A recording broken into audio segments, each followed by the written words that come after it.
Good evening and welcome to the news today. Raids by the Syrian army killed 47 people in rebel-held areas today. Meanwhile, Russia is expanding its military buildup in Syria.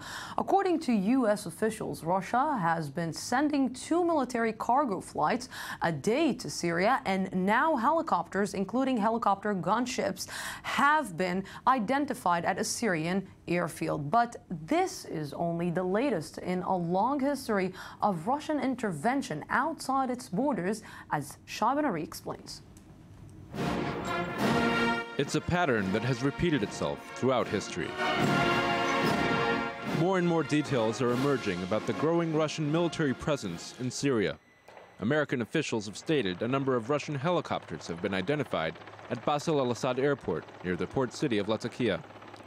This in addition to an estimated 200 naval infantry troops, as well as tanks, artillery, and other Russian military equipment that have been transferred to the area. We have supported the Syrian government as it confronts a terrorist aggression. We have provided and will provide all necessary military and technical support. And we call on other countries to join us. There are many allegations from the United States and Europe that Russia has no time for Syria due to the Ukrainian crisis. Russia wants to reiterate that its presence in Syria is still there, and it has the capability to safeguard its interests in the region.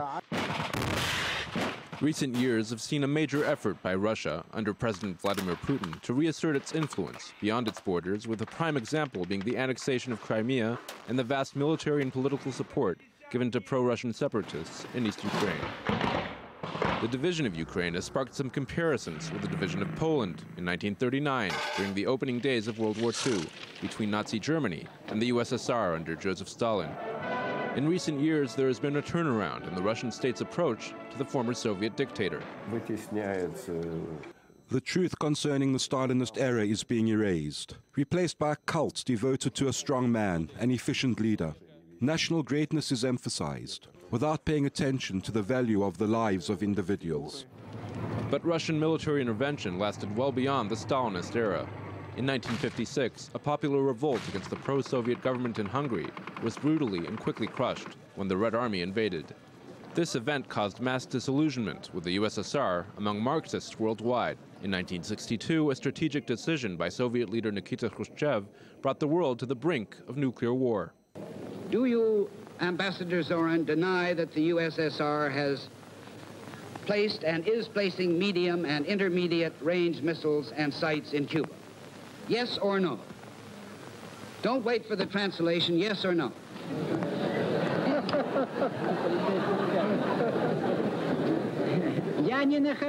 I am not in an American courtroom, sir, and therefore I do not wish to answer a question that is put to me in the fashion in which a prosecutor does. The Soviets eventually backed down in Cuba, but 6 years later, another invasion took place when around 500,000 Soviet troops marched into Czechoslovakia to erase the liberal reforms of the Prague Spring. More than a decade after came the Soviet invasion of Afghanistan, which also began as an attempt to put down a revolt against the local communist government. The 40th Army of the Soviet Union arrived in December of 1979 and stayed for nearly 10 years. Local resistance to the invasion was aided by American support, as well as foreign fighters from across the Muslim world. One of these was a wealthy Saudi named Osama bin Laden. Following the victory against the Soviets, his group of Arab fighters went on to form the core of Al-Qaeda, the terrorist organization that would eventually give birth to both the Nusra Front and the Islamic State, the two groups that today pose perhaps the biggest threat to the survival of the Assad regime. And right now with me here in the studio is our I-24 News military correspondent, Shai Ben-ari. Good evening. And also Amir Oren, defense and government analyst for Arts Daily newspaper. Good evening. I will start with you, Shai. You know, I'm seeing the piece that you did, and you know, it seems that like the United States, Russia is just putting facts on the ground. We are here. You can like it or not. But they learn from the best. They learn from the United States. So now the entire world is blaming Russia for helping Syria and making another fact? You could make that point, for example, the Cuban Missile Crisis. Was essentially a reaction to the U.S.'s decision to place some missiles in Turkey, a strategic decision that sort of backfired in the end for Nikita Khrushchev, as he had to back down, and eventually that cost him his seat. But what we're talking about here, there's also a lot of speculation about what exactly is the purpose of the Russian presence in Syria. Statedly, it is about fighting terrorism, fighting the Islamic State, and it appears that the Russians are making preparations to engage in airstrikes against IS. It has not yet happened. The Americans, of course, are worried that this goes beyond fighting terrorism, that it is about propping up the Assad regime, and perhaps even going beyond that, ensuring that Russia remains an influence in Syria, in this region, and perhaps even increasing their influence here. So if we're looking right now at the current situation, and we are been trying to think what is behind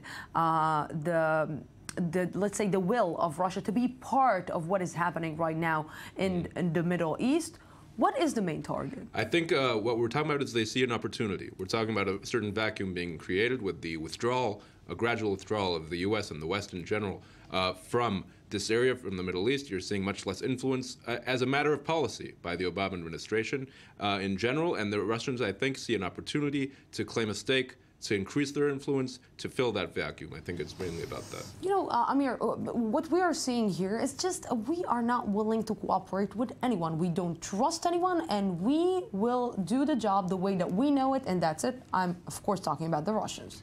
Well, Putin longs for the old days of the Russian Empire, even before the Soviet Empire.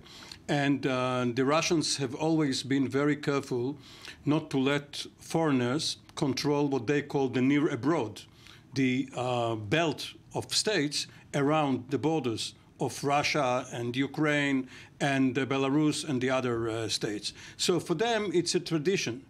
Also, he is not only assertive, he wants to have a big part in decision-making in this region. But the force that we saw that Shai had in his piece is very small.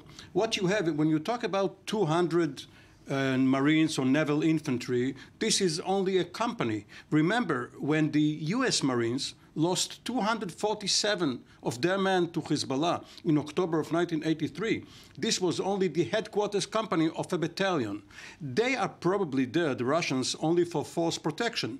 As long as they are going to have some bases, in order to help the Assad regime, they must protect their own. So as of now, this is not an intervention force. But of course, as we saw 2 years ago in the chemical arms agreement, Russia wants to have a say in what is going on in Syria. You know, if we were looking right now at the current situation, and because it's already a fact on the ground that Russia is helping Syria, Russia is basically doing the job for the entire world. Maybe Russia is right now doing the dirty job. So will the United States stand and go against it, or it will say, you know what, we will just make some noises that we are against, but at the end of the day, we will stay still? It is very interesting because there could be a certain formula here that would be very much in the interests of the United States. For example, if this Russian influence is only centered on basically fighting IS, I think the Americans would be happy, theoretically, to just get that Russian assistance in this battle against terrorism.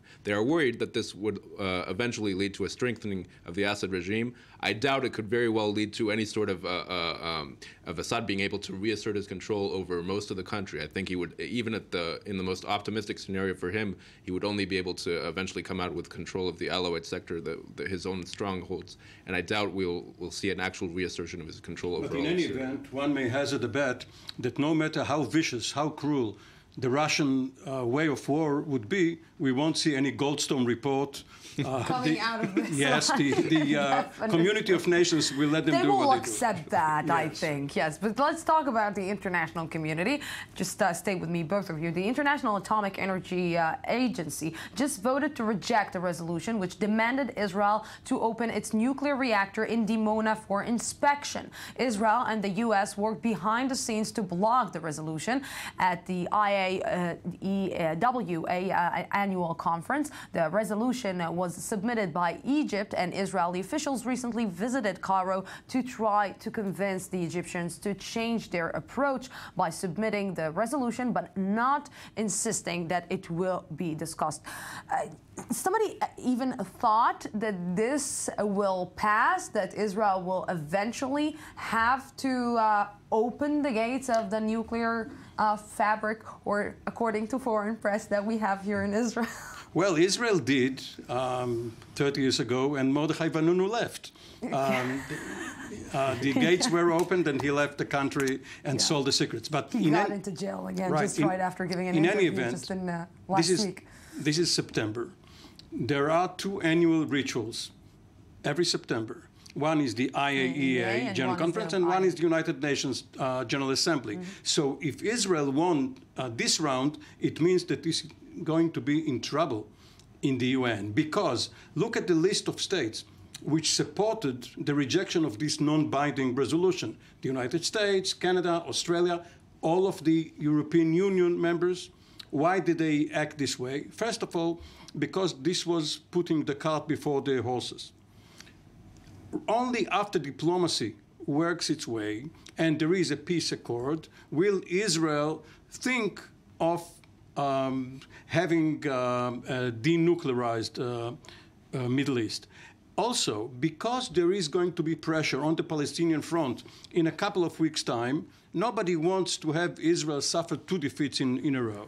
So, again, a ritual, and Israel acts with some chutzpah, because Israel is not a member of the non-proliferation treaty regime, but it always tells others you are not fulfilling your obligations.